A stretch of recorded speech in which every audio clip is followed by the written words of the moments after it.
Nostalgia is running rampant in our current generation.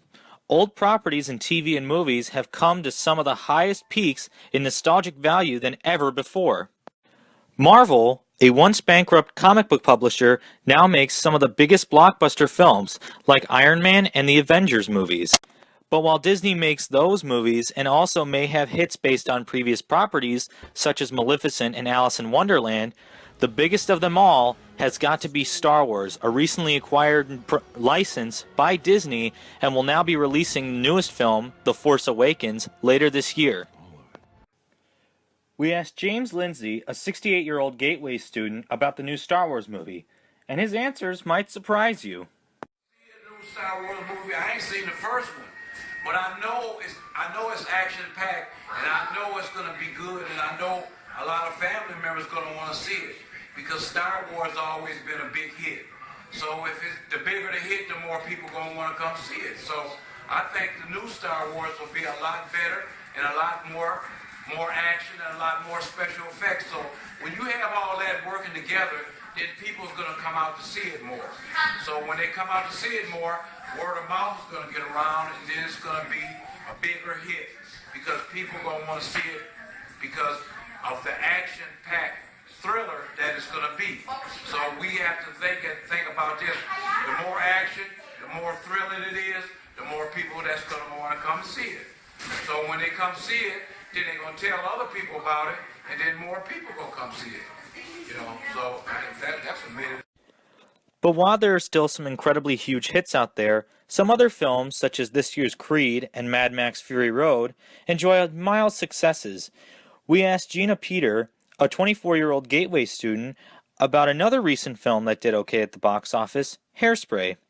We first asked about how she discovered the movie, whether on DVD or in theaters. Actually DVD, but I knew it was out in theaters. We then asked if she had any relation to the 1980s original film directed by John Waters. No, because I didn't watch the one from the 1980s. But not all movies do well at the box office. This year, two films based on nostalgic properties, Pan, based on Peter Pan, and Poltergeist, based on the 1980 original film, didn't fare as well. But the movie that did the worst this year was the Gem and the Holograms remake.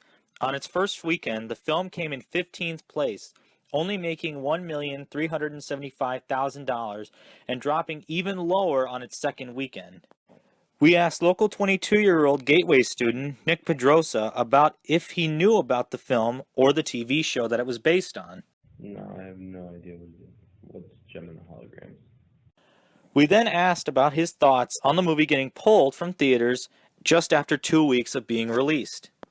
I think the fact that it's not very popular in the first place compared to other movies, and no one's even ever heard of it in the first place. When coming back around to what is going on with this boom of nostalgia, Lindsay gives his take on the situation. Tend to cater to more violence than anything nowadays, which is not good. But this is what society's after. They're after more violence and more action-packed film. The more action-packed, the more shooting, the more the kids tend to cater to it. So I think they need to stop a lot of the violence and make it family-orientated. Because if it's family-orientated, then people can look at it in a different way. But as long as there's violence in these films, kids are going to cater to it, and they're going to react to violence, and they're going to want to do more violence. So I think it needs to take a lot of the violence out and make it more family-orientated. From all the information that we were able to gather, we came to the conclusion that while nostalgia has its ups and downs, it's still fun nonetheless to go out and check out these movies. Whether they're remakes, reboots, adaptations, or sequels, it's always fun to get into something, and there's a wide enough variety of things to check out that really gives the audience enough of an appeal. Thank you very much for checking out the video, and may the Force be with you.